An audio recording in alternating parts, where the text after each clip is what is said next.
ہو جیسے موسیٰ علیہ السلام سے کوہ طور پہ ہوتے تھے یا نبی صلی اللہ علیہ وآلہ وسلم سے معراج کے موقع پر ہوئے تھے۔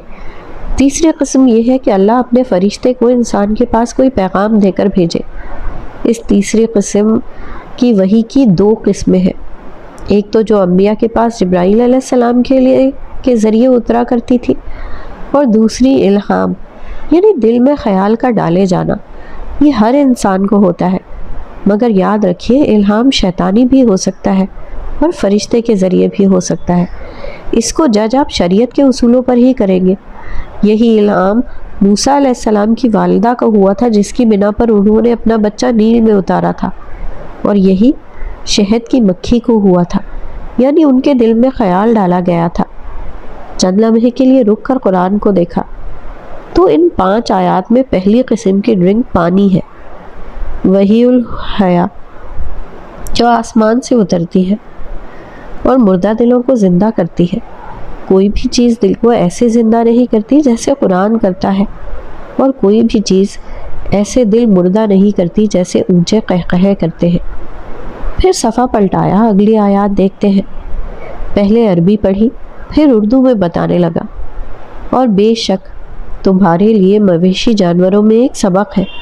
ہم تمہیں ان کے پیٹوں میں گوبر اور خون کے درمیان سے خالص دودھ پلاتے ہیں، خوشگوار ہے وہ پینے والوں کے لیے۔ سعدی نے چہرہ اٹھایا، بارش وہ چیز ہے جو فصل پہ ہو یا دل پہ، اس کا فائدہ ہی فائدہ ہوتا ہے۔ بارش کو اللہ نے ہمیشہ رحمت کہا ہے، کسی قوم کو بارش سے عذاب نہیں دیا۔ ہم ڈیم نہیں بناتے اور پلاننگ نہیں کرتے، اس لیے بارش زحمت بن جاتی ہے، ورنہ بارش تو سراسر فائدہ ہوتی ہے۔ اب دوسری قسم کی چیز دیکھیے، دودھ۔ دودھ ان اچھی چیزوں کی مثال بیان کرتا ہے جو بری چیزوں سے نکلتی ہیں۔ خون اور گوبر کے درمیان سے خالص اور پاک دودھ کا نکلنا ہمیں یہ بتاتا ہے کہ برے سے برے حالات میں بھی ہم اپنے خلوص اور پاکیزہ نیت سے راستے نکال سکتے ہیں اگر ہم چاہیں تو۔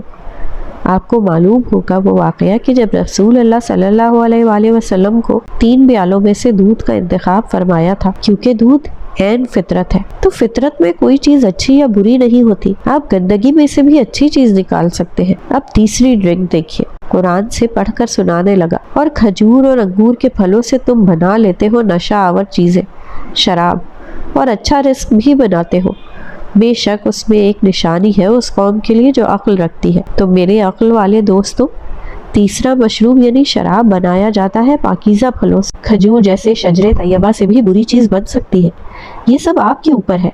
آپ اچھی چیز سے بھی بری چیز بنا سکتے ہیں اور بری سے بھی اچھی نکال سکتے ہیں، اس لیے چیزوں کو درست استعمال کریں۔ کمپیوٹر سے اچھے کام کیا کریں، جو نہیں دیکھنا چاہیے وہ نہ دیکھا کریں، اور جس کی اجازت نہیں ہے وہ بھی نہ کیا کریں۔ اگر آپ کوئی ناول پڑھ رہے ہیں مگر پیرنٹس نے اجازت نہیں دی ناول پڑھنے کی، تو اسے پڑھ کر آپ پیرنٹس کے ساتھ خیانت کر رہے ہیں۔ ان کو کنونس کریں لیکن چھپ کر مت پڑھیں، یہ غلط ہے۔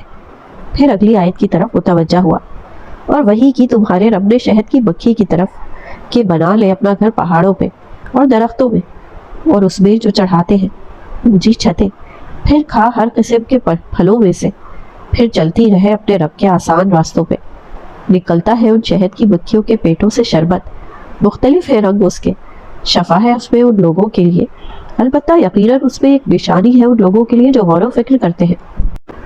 بظاہر یہ ایک بہت سادہ سی آیت ہے جس میں اس چوتھے مشروب کا ذکر ہے، شہد، جس کے پینے میں شفا ہے۔ میری ٹیچر کہتی تھی کہ رسول اللہ صلی اللہ علیہ وآلہ وسلم نے شہد کے پینے میں شفا کا ذکر کیا ہے۔ ویسے شہد پینے اور شہد کھانے میں بہت فرق ہوتا ہے، کبھی آزما کر دیکھیے گا۔ ذرا رک کر گہری سانس لی۔ اس آیت میں یہ بتایا گیا ہے کہ اللہ تعالیٰ نے شہد کی مکھی کے دل میں خیال ڈالا کہ وہ آبادیوں سے دور اونچی محفوظ جگہوں پر اپنے گھر بنائے، پھلوں میں سے کھائے اور آسان راستوں پر چلے، پھر جو اس کے پیٹ سے نکلے گا شہد اور ایک دوسری رطوبت بھی، وہ شفا بخش ہوگی۔ یہ تو ہو گیا آسان ترجمہ، مگر غور و فکر کرنے والے لوگ سادہ ترجمے پر بس نہیں کرتے، ان کو کوئی نہ کوئی مطلب مزید ڈھونڈنا ہوتا ہے، اور وقت اور حالات کے ساتھ یہ مطلب بدل جایا کرتے ہیں۔ قرآن میں وسعت ہے، مگر افسوس کہ قرآن پڑھنے والوں میں وسعت نہیں ہے۔ خیر، صفحے پہ ایک نظر دوڑاتے گردن جھکائی۔ میں کافی دیر شہد ڈھونڈتا رہا، خالص شہد۔ پھر مجھے اندازہ ہوا کہ خالص شہد ناپید ہوتا جا رہا ہے، تو میں شہد کی مکھی کی طرف آیا۔ اس آیت میں ٹھوس شے وہی تھی۔ مجھے اس دوران ایک دلچسپ ریسرچ ملی۔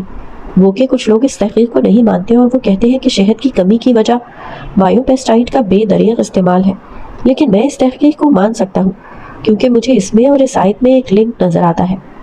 کہنے کے ساتھ اس نے اپنا موبائل اٹھایا اور اس کی تاریک اسکرین کمرے میں دکھائی۔ شہد کیوں ناپید ہوتا جا رہا ہے؟ اس کی وجہ ہے یہ چیز، نہیں یہ موبائل نہیں بلکہ اس کے گرد چکراتا اندیکھا موبائل سگنل۔ فون رکھا اور پھر سے سامنے دیکھتے ہوئے کہنے لگا، یہ موبائل سگنل بہت عجیب چیز ہے۔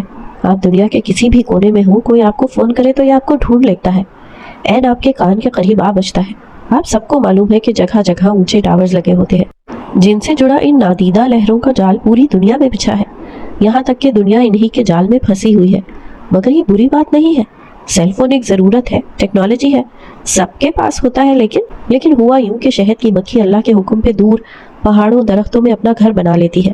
وہ سارا دن باہر پھرتی ہے، ہر پھول پھل پہ بیٹھتی ہے، اس کا رس لیتی ہے اور پھر وہ واپس اپنے گھر جاتی ہے۔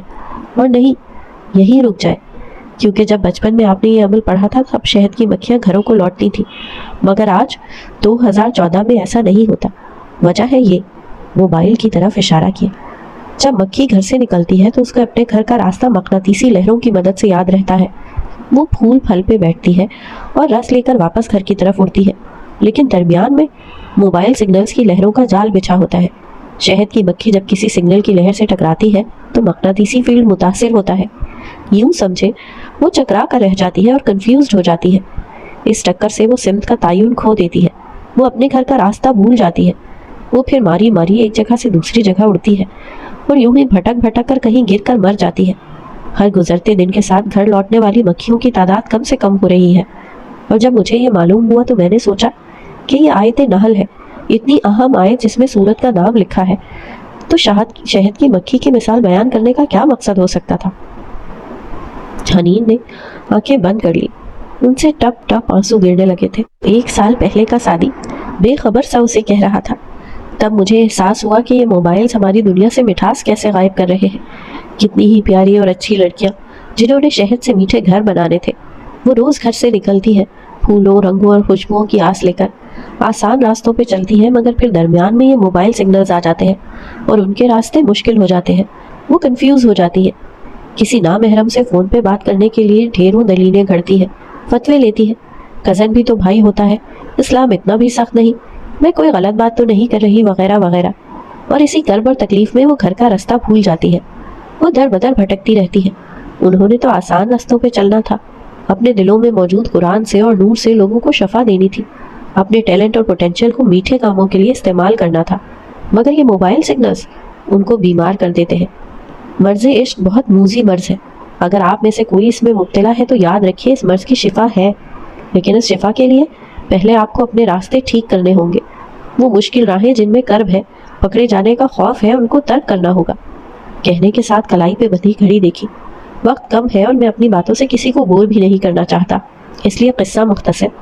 یہ آیات نحل ہمیں سکھاتی ہے کہ جیسے گوبر اور خون کے درمیان سے پاکیزہ چیز نکل سکتی ہے، اور جیسے انگور اور کھجور سے ناپاک شے بن سکتی ہے، ویسے ہی شہد کی مکھی کے راستوں کو مشکل بنانے والی چیزوں کا صحیح یا غلط استعمال آپ کے ہاتھ میں ہے۔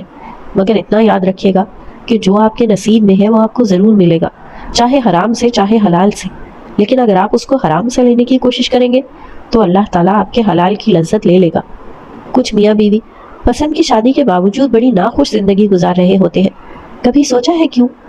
کیونکہ وہ شادی سے پہلے سب حرام سے لے چکے ہوتے ہیں جو بعد میں ان کو مل ہی جانا تھا، اس لیے ان کے حلال کی مٹھاس ختم ہو جاتی ہے۔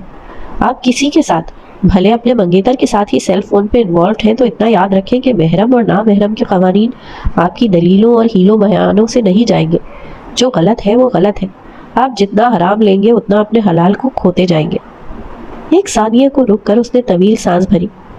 لیکن اس کے برعکس اگر آپ حرام چھوڑ دیں، جس چیز سے منع کیا جا رہا ہے اس کو اللہ کے لیے ترک کر دیں، تو اللہ وہی چیز کچھ ہی عرصے میں آپ کو حلال بنا کر دے دے گا۔